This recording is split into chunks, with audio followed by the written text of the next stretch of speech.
96.9 FM. Fresh news, smart talk, all day. The views and opinions of the hosts and guests are their own and do not necessarily reflect the position of the management and staff of Guardian Network. Join the Nassau Guardian as we celebrate International Women's Day, Tuesday, March 8th, 2022. This global day is celebrating the historical, cultural, and political achievements of women in the Bahamas and around the world. Join us as we celebrate and recognize the outstanding Bahamian women in religion, politics, sports, national security, business, education, and community affairs. For more information, call the Nassau Guardian at 302-2300 or call your account. But join us as we celebrate women's achievements, raise awareness against bias during International Women's Day, Tuesday, March 8th, 2022.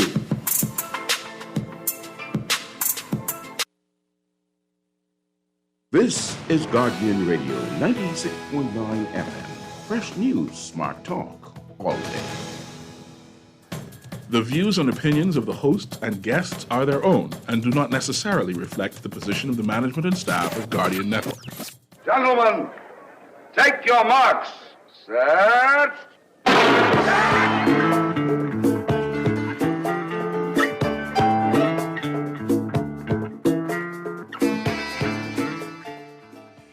A very great afternoon, ladies and gentlemen all over the world. Great day. Some Bahamians traveled to the United States for President's Day. And you know Bahamians love sales. Oh, man, it's really something else. They love sales. And there's not much that we can do about it, ladies and gentlemen.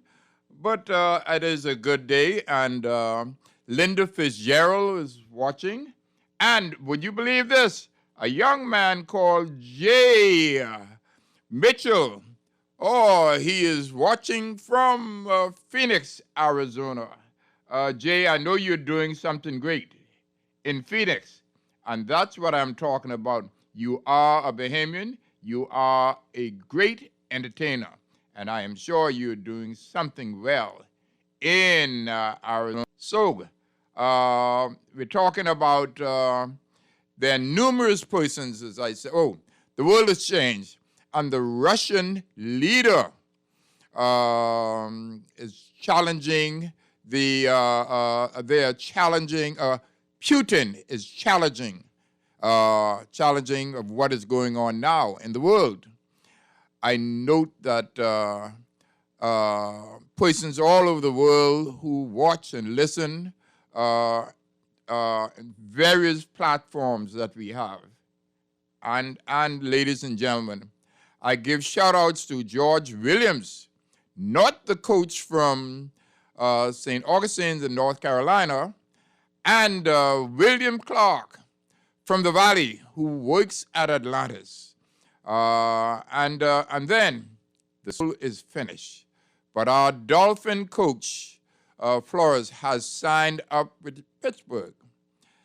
I also congratulate Wendell Jones for becoming the Bahamas ambassador to the United States, Colombia, and Malaysia.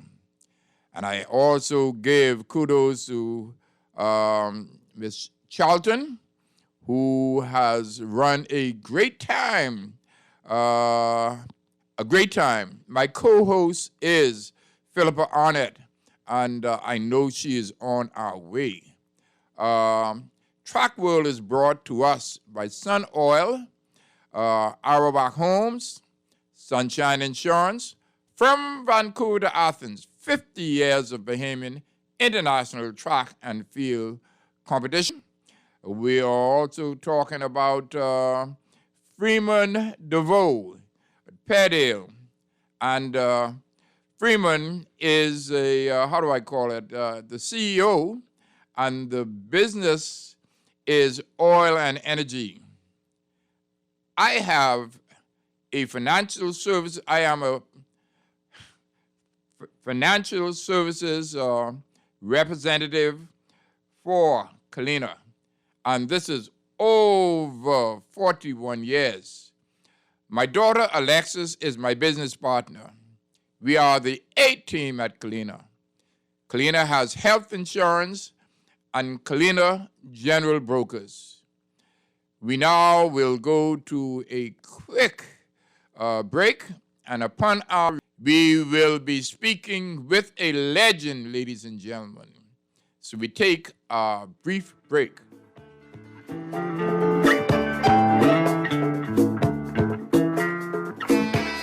I am Bernard F. Hanna. All of you should know me as this thing. I've got the very first copy from Vancouver to Athens. You know, I'm so excited because to be the one to have the first copy, I know what it was for Hawk for over the years, his dedication and his excitement, his commitment to bring this bestseller book to us. And I'm excited to have in my possession not only one copy, but two copies from Vancouver to Athens. 50 years of Bahamian international track and the field competition. This is great. So I'm urging all of you to get your own copy. You could get it from Logos in the Harbor Bay or Nassau Stationers on Rosetta Street, or Chapter 1 at COB, or at Coral News and Gifts in the domestic section of the Linden Pinland Airport. Let me tell you, man, you will never regret it. This kind of information that you get in this book is really invaluable. It's just terrific stuff. Good sports history, true and factual, you know. So I urge you, just go and get it and keep a copy and even give your friends a copy. And you know, more than one reason I am more excited about having this book. Look at page 200, and you will see me there in live and living color performing. Number 3, you will see Bernard F. Hanna performing, and that is my fulfillment, one of my big fulfillment of having this book.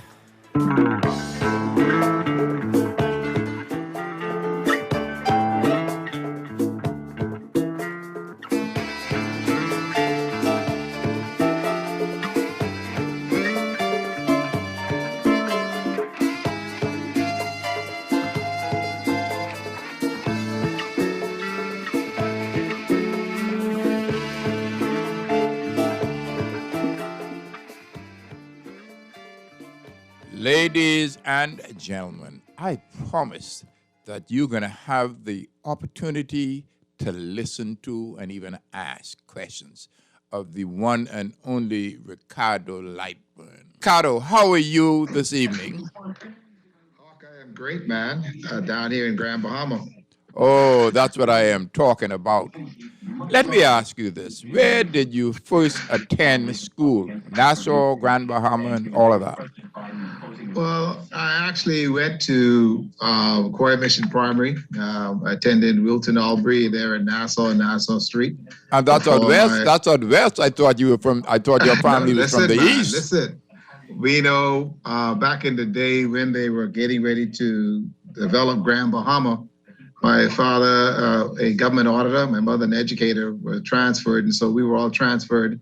I took the common entrance and passed the QC, so that scholarship was sent to St. Paul's. I came here to Grand Bahama, completed St. Paul's Junior High, went to Freeport High for a year, and then left to go to Northwestern Florida. Oh. And from there, a full ride to St. Augustine's College. Under Coach George Williams, we were the first ones to go up there. Wayne Smith and I were at the same school, Miami Northwestern, and Wayne went up a year before me. And then George came back down and brought up like 25 of us from Central. Jackson, also Gilbert Roll, who was over there at Central. Out of Bimini. And right out of Bimini, Pastor Gilbert Roll. And so we all made that trek. We went to Miami-Dade, and that's where we got opportunity to get Leonard Stewart, he was over there. Also, quite a few other guys who were there as well. Rodney also was there. And so we all went up to St. Aug, and from there, we became the benchmark of what became an historic aspect, as George Williams is the winningest track and field coach in NCAA competitions. And so that's where it started. Would you believe this? It came down. Would you believe this? today is going around, and I try to ask people who they are and all of that, and they tell me how they know me. I say, do you listen to the show? He said, yes, but my name is George Williams. I say, but George Williams is one of the top coaches in the United States. So he heard that part, so I had to give him a shout out. But let me ask this. Going back to the Bahamas now, 1976 Carifta. Tell us what you did, 1976. That was the most entertaining and in my view, the best Carifta team that we ever put together.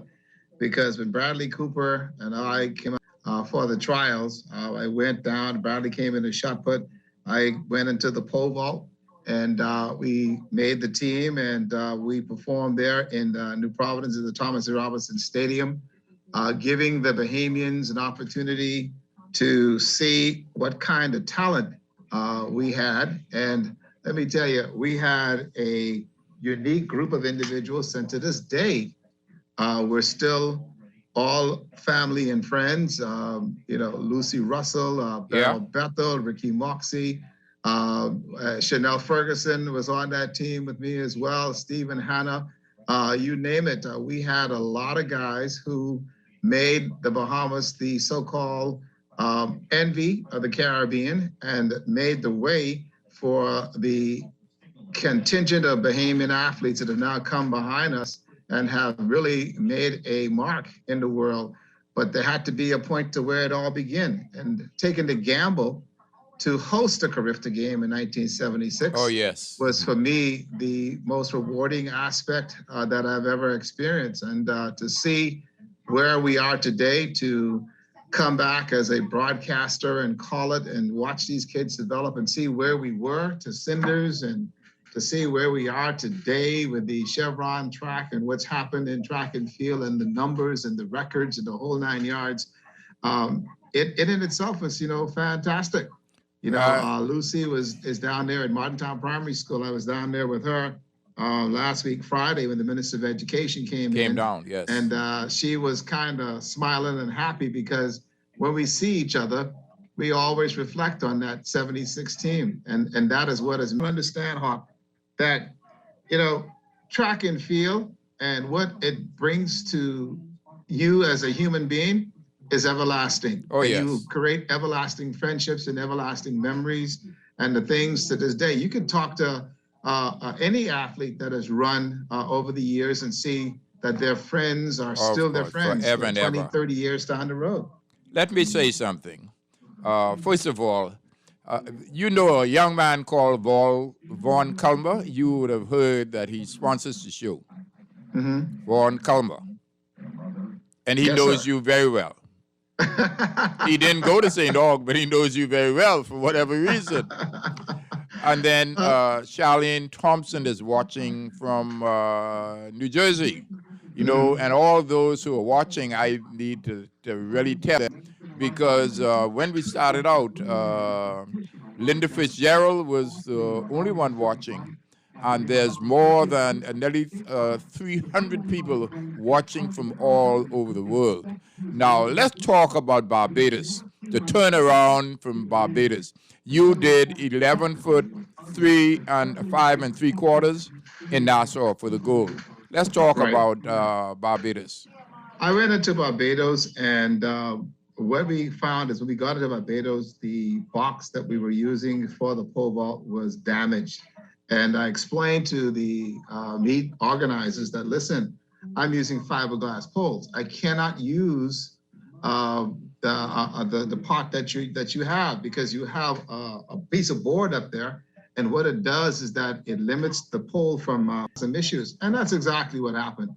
I had to turn around, and once I snapped the first pole and I said to them, you need to move that board, they tell me, I don't know what I'm talking about. I say, okay, tell you what, since you guys are only used to using the metal poles down here in Barbados, then I have to use a metal pole, because I cannot break another pole because I've got to go back into Florida and I'm getting ready to go into Yes. competition. And so I couldn't afford to do it. And so I had to basically just use a metal pole to get over and to compete. It was a bit disappointing. But what it did for me was once I got back to the United States and got back into school and competition with Northwestern undercoach Louis Bing, then I found out that exactly what I needed to do. And again, when George said he needs a pole vault, and that was it. But, you know, If going George back says to, it, you know, he needed it. Let me ask you this: some basis. Was Doyle Burris down there? Doyle was there with me, and Because we he had had some challenges with the poles and some of the man, equipment. listen, we had all kind of trouble with the meet organizers and directors, and they refused. You hear me? Refused to listen to us and do what we had to do. But again, that was it. But Doyle was my my field papa. Yeah. And he was that guy who was there because even in Nassau, and we went to the Carifta, he automatically gravitated to me, and he and I became like a father-son tradition, and we just stayed together after competition and coming home and coming to track meets and seeing him was a reunion because he was that person that kept me grounded and showed me that, listen, there are bigger things beyond Carifta for you. And that's exactly what played out. And to this day, I am really and truly grateful for all of the assistance and the guidance that he's given me over the years. So, my brother, you know something that you missed out in? What was the performances in Barbados? The performances were not as keen as we wanted to. We're only doing like 10 feet 2 inches, something like that. And that was everybody. And who was your competitor? We had Herbert with me at the time. That's all. Okay. Yeah, and so you could so only have two. we made it happen. You know, Herbert and I sat down and we understood exactly what the deal was. And so we had to make a choice. We had to carry the Bahamas and make the Bahamas proud. So we had to get a medal one way or the other. Okay. Both he and I had issues in terms of using the metal poles, whatever, but we did what we had to in order to compete and to bring home a silver and a bronze. Tell me a little bit about George Williams, and as I said, talking about the NC2A division. Tell us a little bit about that. George Williams actually grew up in Miami, in Overtown, and so he had and still have a special love for the Miami area. When he came down to us, he had already looked and spoke to Rosie on the Miami-Dade, and he wanted to put together a unified program. And that's exactly what the aim was. When we got up there, Kenneth Dotson and the guys came up and we ran and we showed that indoors we were a force to reckon with, and George was that driving force.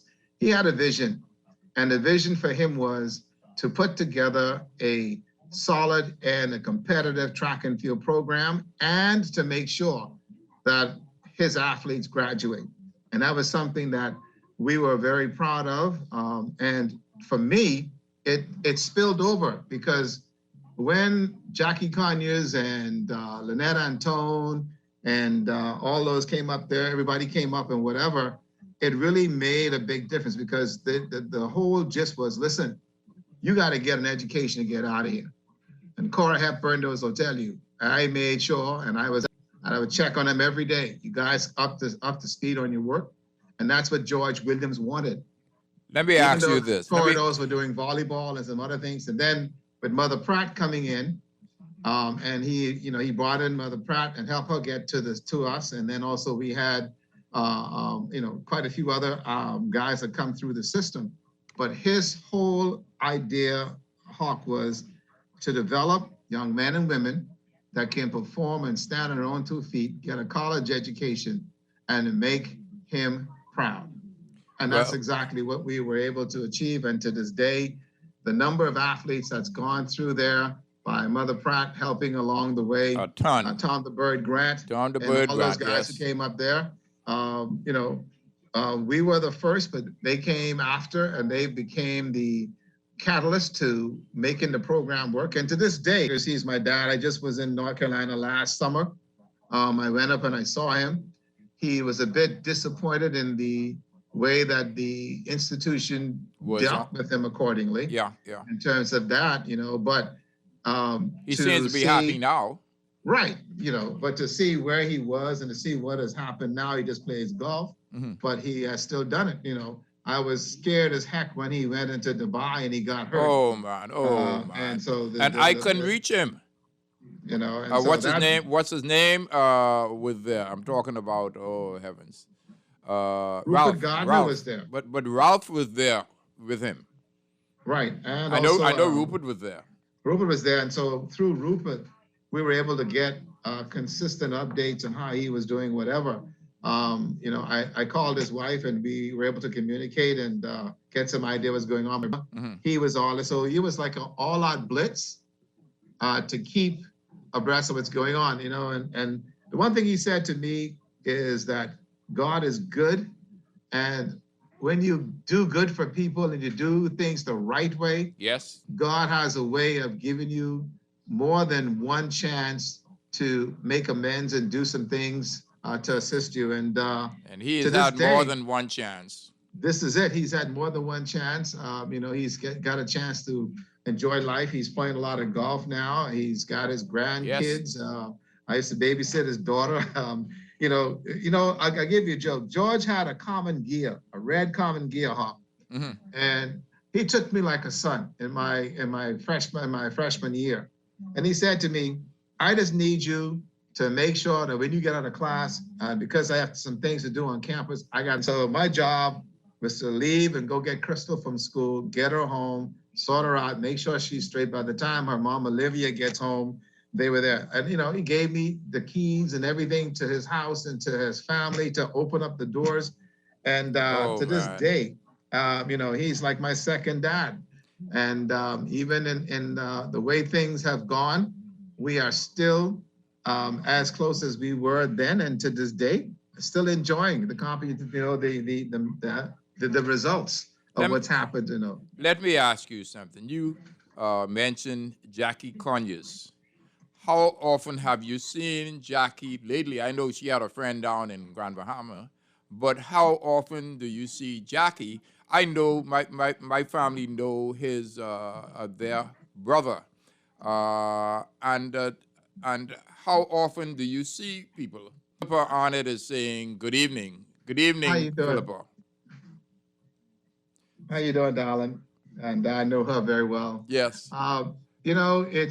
It's amazing because now that I am in the still in the media limelight, working with the Bahamas Information Services, I'm able to see them, like how a central bank moves around and things that she would do of that sort. That has been able to allow me to get to see them.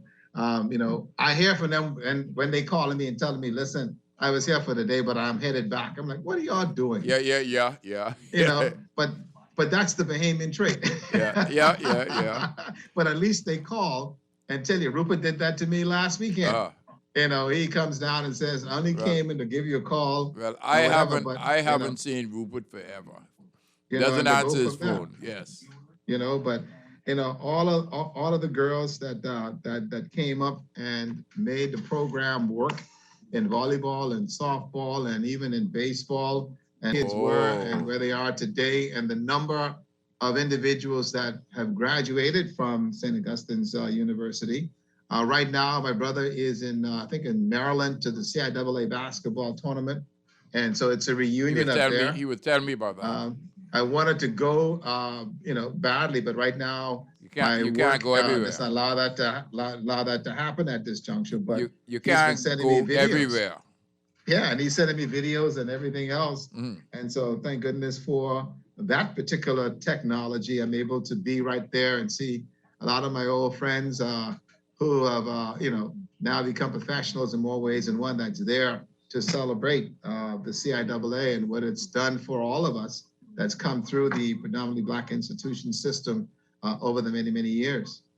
Well, let me ask you this. You are very famous in broadcasting. Could you just tell the world what you have done?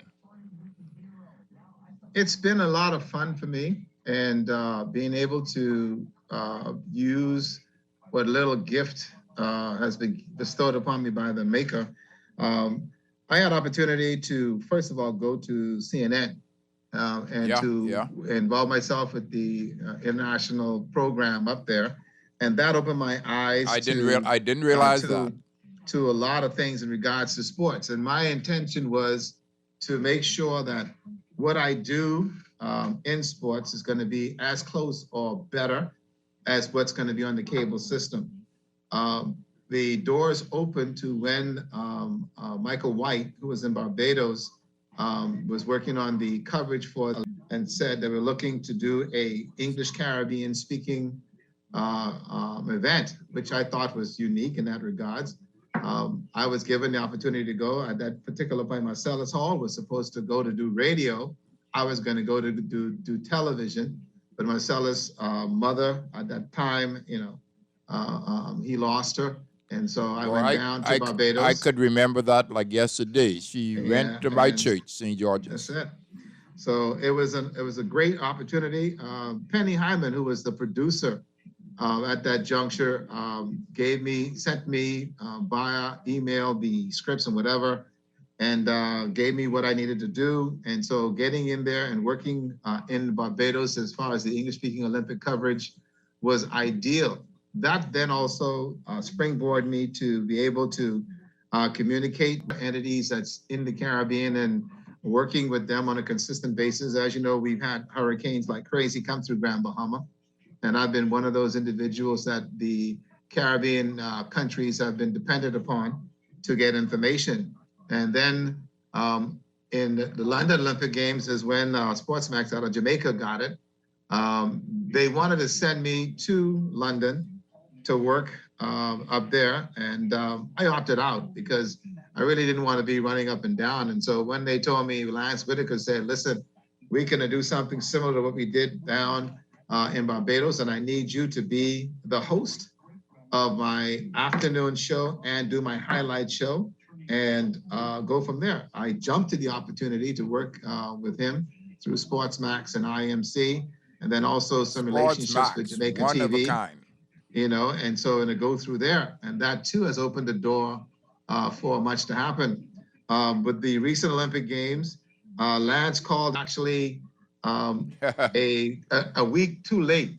Because of previous engagement. See, the problem they had was Jamaica had put in place where individuals coming in from the other Caribbean countries couldn't come in because they had restrictions on them because of COVID. Oh, okay. But Understood. we had the Bahamas and the United States had a easy entry, and so that could have happened. And so he wanted me to come down there to go down to work and to help to do the same thing, but I had a family commitment and was already committed to do some things. And so I couldn't get out of it.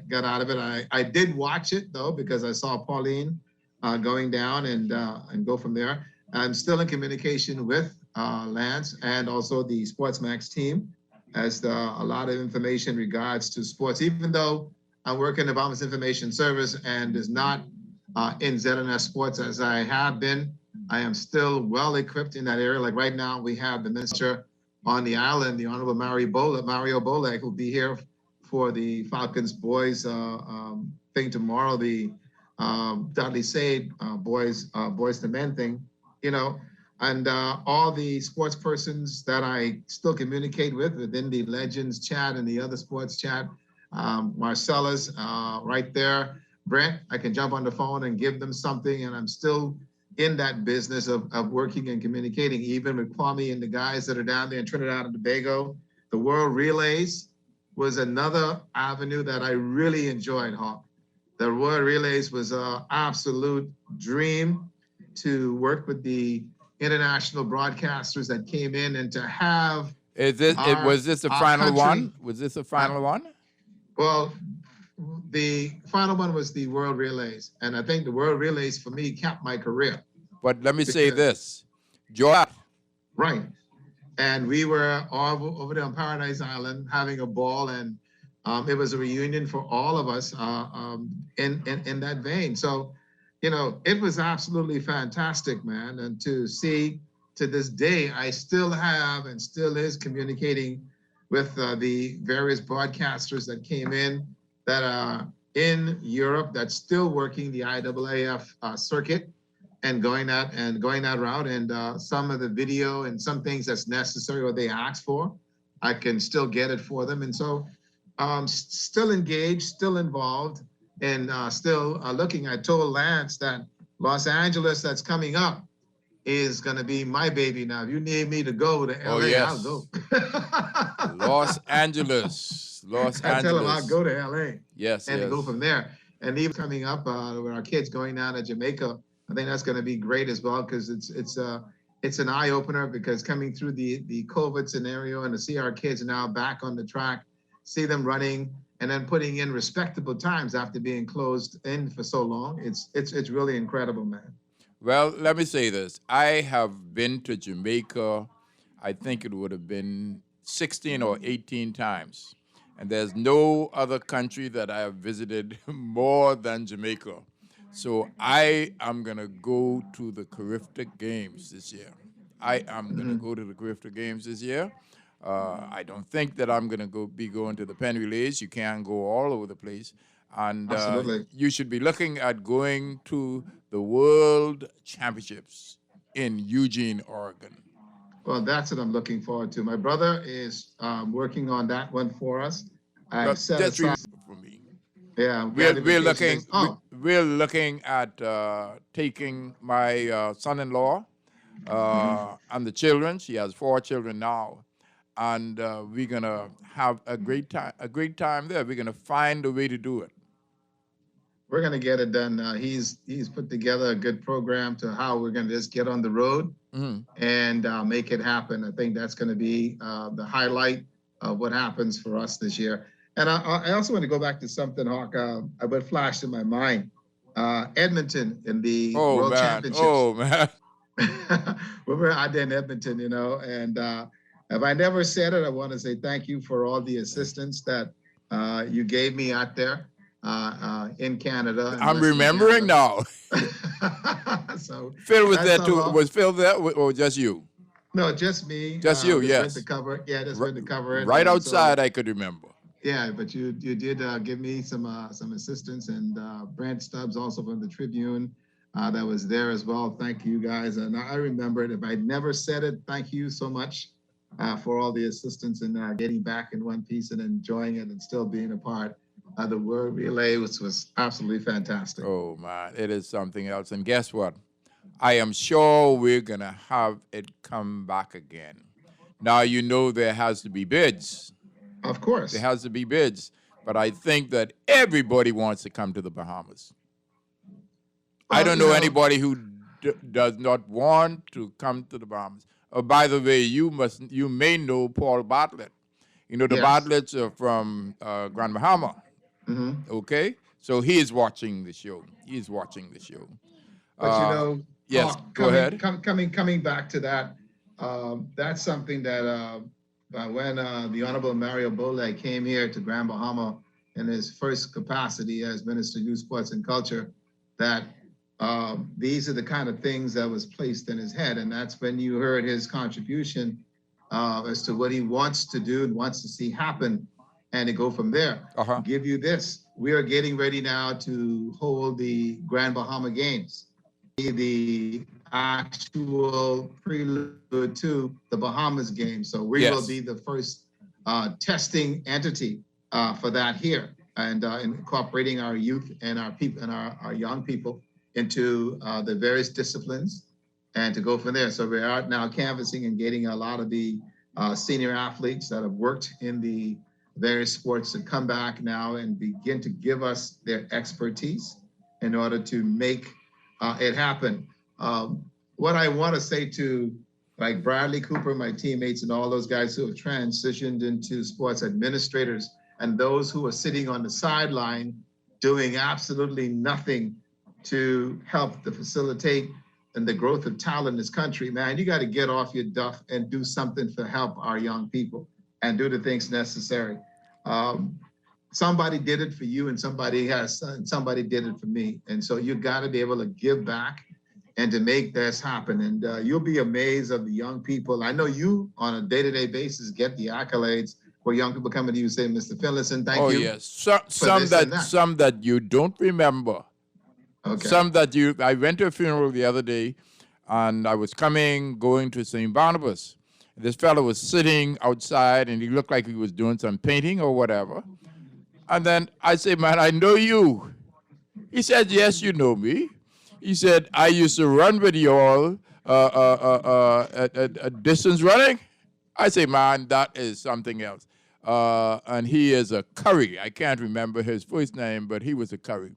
And it is unbelievable. Somebody at Sandy Port at the what you call it, the bank there. And I say, "Man, I know your face." He said, "Yes, Alfie. I used to run track and field a long time ago." But you can look at somebody and you know the person and the person know you. So it's really something else. Yes, and that's the gist of it. I walk around every day. What I try to do, Hawk, is not to open my mouth as much as I can, because as soon as I start talking, people say, "Wait a minute, hold on, I know that voice." Oh yeah, So I've yeah. got to break off running. Yeah. Because it leads to conversations, and what the kids want to find out about their availability and scholarships and Yeah. schools and what has to happen. And so you got to stay active. And as long as you're active and involved, you'll live. Long. Let me ask you this. We jumping the gun now. Go ahead.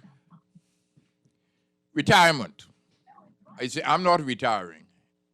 I've been with this business for 41 years. I don't plan to.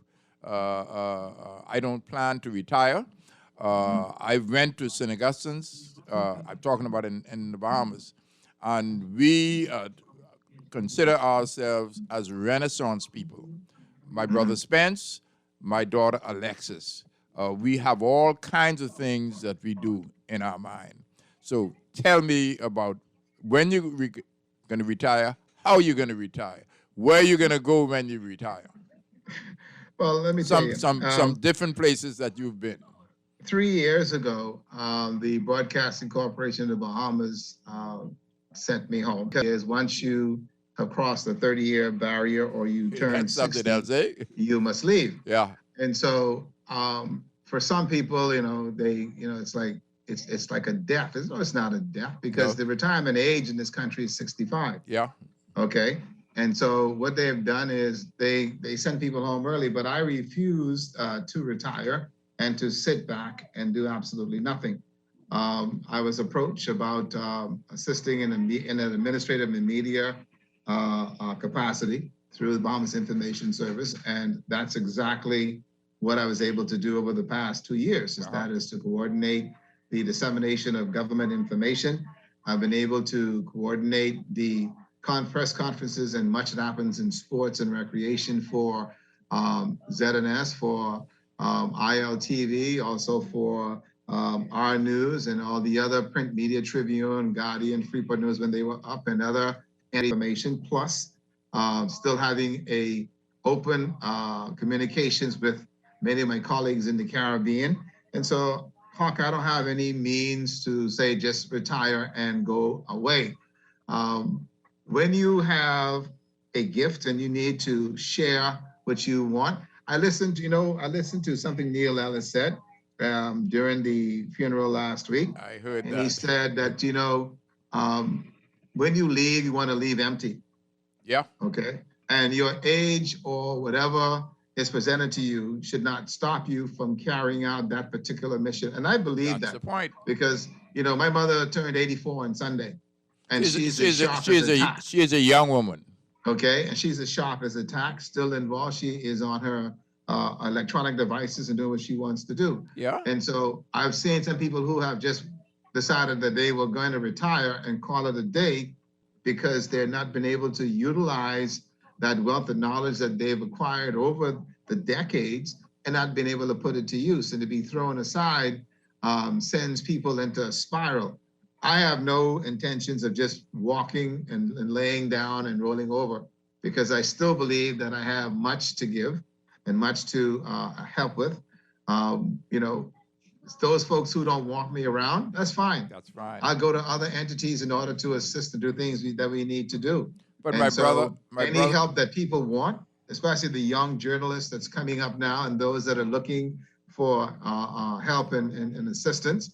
You know, I saw Kyle Joaquin when he came down here with the Minister of Foreign Affairs. He's now doing some PR work, and I worked with him. I worked with Jared when Jared was having some issues when he was getting back into it. And so I still have a lot to give, and I would like to leave and knowing that I've given the best I can with what I have to the young people that's going to be here to continue in making this country the great little nation it is. Now, I want to ask you a question.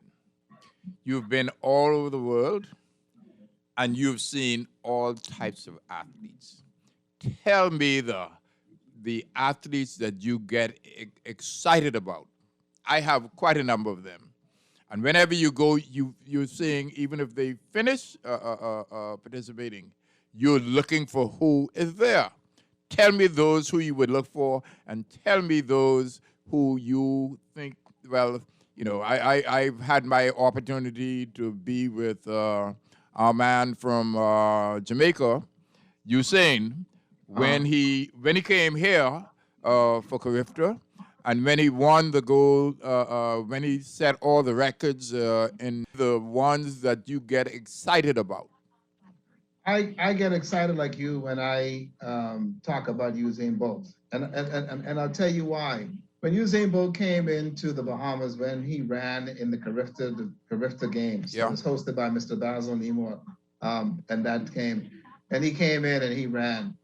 People don't realize that we were the ones that gave him the nickname Lightning Bolt. Lightning Bolt, yes. And we gave him that. And to remind him of it when he was here for the World Championships and talking to him and also seeing them in relays, Jamaica, yes. and going down, it's you know, he is one down-to-earth, happy-go-lucky individual that does not curry favor. Have you met their parents? I met his dad when I was down in Jamaica. Yeah. And you know, he has a foundation. Yes. Down there that we were invited to, and so we went down to do that and see how it has actually been developed. Another person who, but the mother is completely different. The father is quiet, he smiles, and the mother enjoys talking. While I was in Rome for the it was in Rome. We were talking about what Usain was gonna switch to. You know, was he gonna long jump? Was he gonna do this out of the next thing, or run the 400? She asked me, why don't I teach him to run the 400? I said, his coach could teach me to run the 400. So she is just open. The father just smiles. And they are, what do you call it now? Oh, Heavenly Father. There's a church that my sister-in-law goes to. Well, I'm forgetting that now, but they're special people. Mm-hmm. Yeah, and he loves soccer and he wants to play it. Oh yes. Would that ever happen? He still plays when he's home. Uh-huh. He's playing. He's down there. Sportsmax did something with him in terms of his soccer ability, and he has a great opportunity to move up the line in playing soccer because of his speed. Yes. And so he wants to look at it and to go from there. And so I think that's been great in terms of what we've seen. The other person that I really I'm elated with is Miss Ebo. Who's that? Watching her, Shanae. Unbelievable. Okay. And you know, and to see, you know, when you see our kids grow and you see them from an early age and you watch them develop and then they become these mega stars and they don't forget the fact that they came through the system. Of course. And they are encouraging our young people to do the same. It makes you feel good. Well, and I am going to tell you something that I'm impressed with as well. I am going to tell you something. It is my belief that within the next 3 years, Shawnee and Stevie will set if you saw how far they have gone down, okay, they will set world records. Your thoughts? I agree 100%. And what is good is the fact that they have taken the world by storm. They have become the track and field for us, which is now given our younger athletes that drive to want to become so special and unique. I'll give you another example of that. When Buddy Hield and Jonquil got drafted and they went in, now the buzz in basketball is incredible throughout the country because they can now identify with an athlete that has now achieved the pinnacle of their craft. And with track and field, the same thing will of athletes that are now achieving the pinnacle of their craft. Because if you go back to the game where Honey Williams, Darley, the gold medal, and to be all in stupid. And she did something. She did something. You remember the Golden League for track and field? You have to win each and every one of those races. If there are 12 of them, you got to win every one of them to win, wherever it is. And the last one was in Berlin. And guess what? I have a friend who, how do I put it? He is the kind of person who organizes things. And I sent a set of roses for that young lady, Tonique, okay? And when I saw him at the next event we had, I gave him the money back. But right now, there is a complete difference between the Golden League and those the other things that they have. But you know, you have to diversify with all of that. You have to. Agreed. Yes. Well, the IAAF has gone through a transformation. Significant transformation. Of what they've done in terms of how things are done. Because you've sat at the table at the administrative level of the IAAF, so you have a very good understanding of how it has evolved over the years. And so understanding that and being able to get our athletes to realize that there are some things that you basically have to be able to understand, and especially that list of banned substance, and knowing that even at a Carifta level, you need to know that some things you just can't take anymore compared to when we were competing many, many years ago, because again, they are on that list that you know now how to take care of your body and to do the things necessary in order for you to get to that level of where you're going to compete. And then, to look at this thing, Hawk, too, same thing applies with baseball in terms of what's happened with baseball. Of course, yes. That's why I said this little country and what's going on in this little country. Man, come on. A cousin of mine is playing big time. He's a young person now, but big time baseball. Right. And I have somebody, I'm trying to remember the name now, his grandmother, who was somebody who used to run. But he was involved with the baseball out at Montague. And it's really, really something else. But what I want to ask you about, the Jones, when we were in Grand Bahama for the Nationals, remember this young fella set a record in the 200 meters. You can remember that? Yeah. Yeah. He went to Freeport High. Yeah. At the time, and just walked away from the sport. And what is he doing now? He's got his own business. He's doing some things in construction. And that's about it. But he walked away from the sport. There is a Jones, okay? Yeah.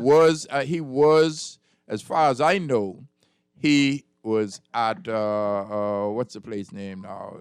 Doha at the World Championships. That's Gino. And my understanding, in my discussion with him, he indicated that his parents are really into religion and all of that.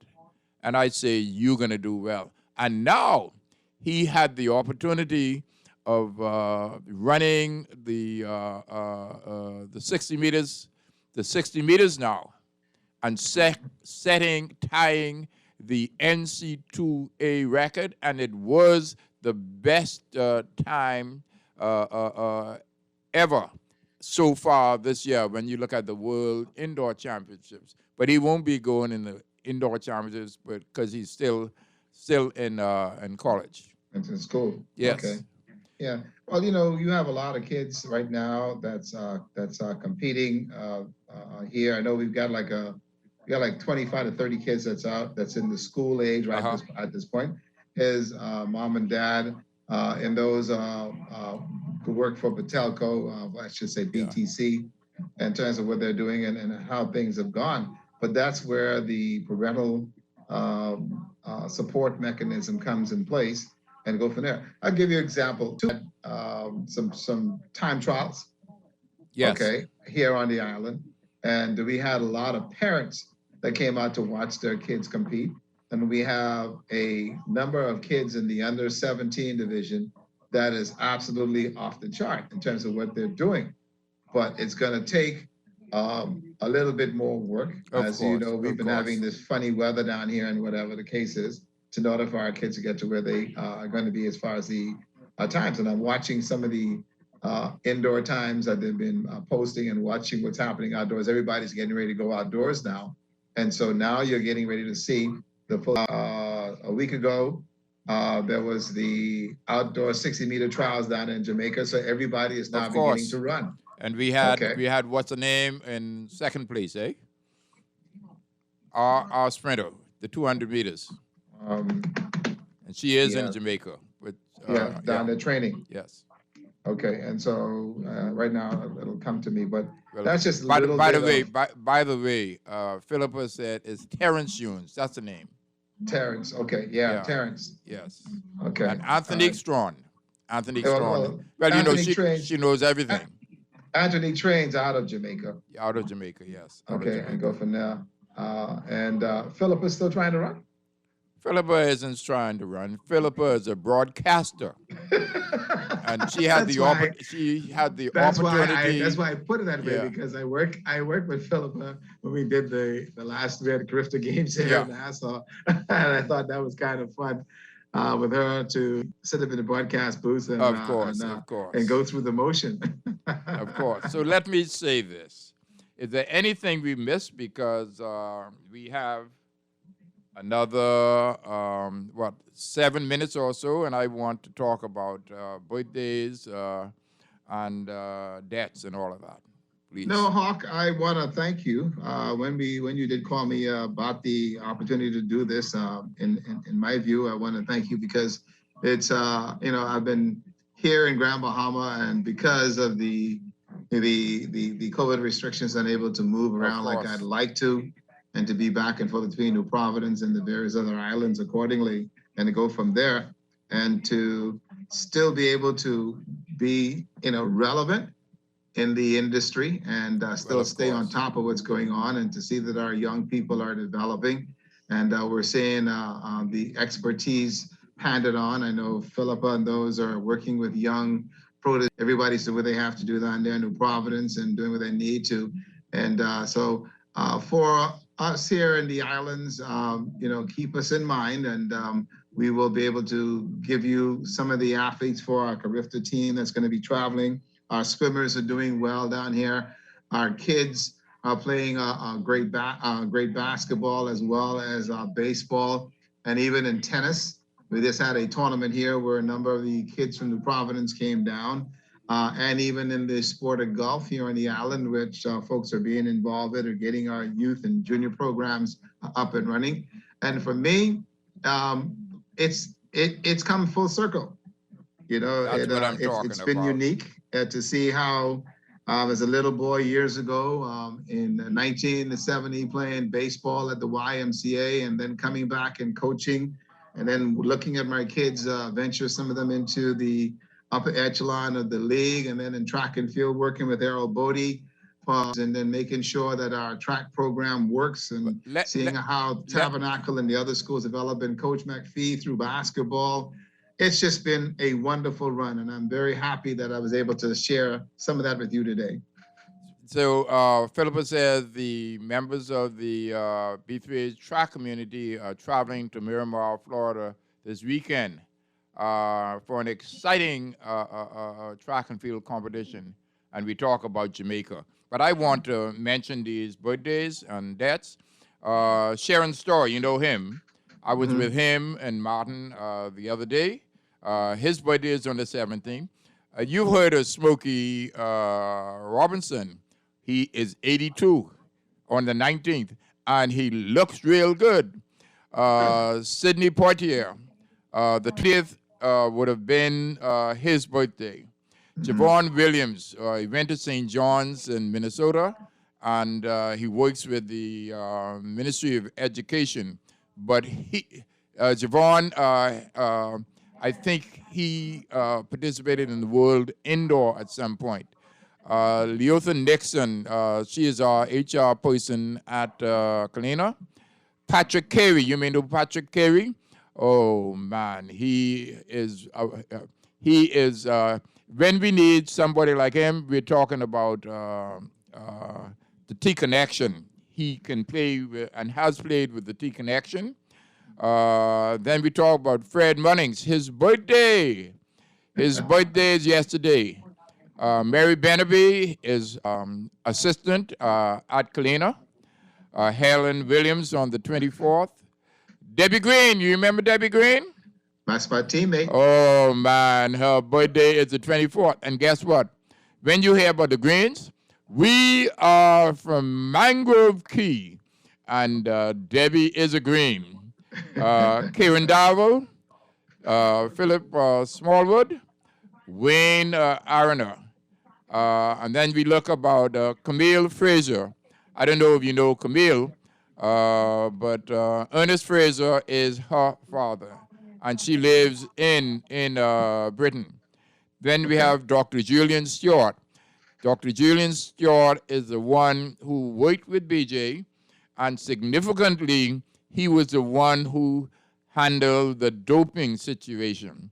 He went down to Cuba to assist with regards to the doping situation. Then you talk about people who've passed, man. You've heard of Billy Bannister?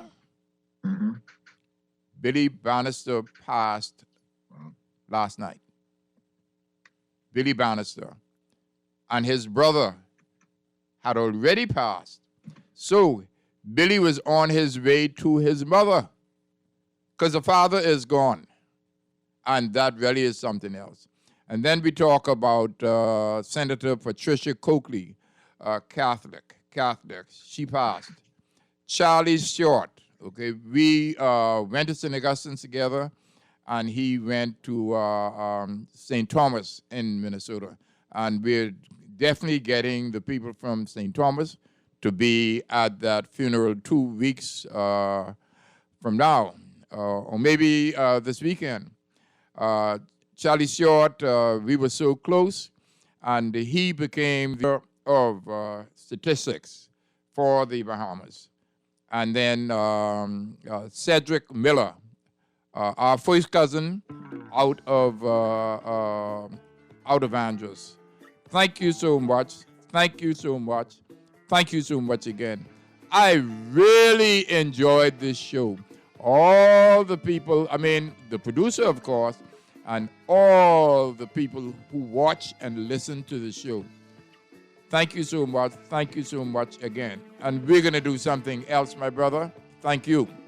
I thank you guys, and I thank the producer of Guardian Radio for making this happen. I stay with Guardian Radio here in the cable system in Grand Bahama. So I'm down here listening. Don't worry about it. We're good, okay? Thank you.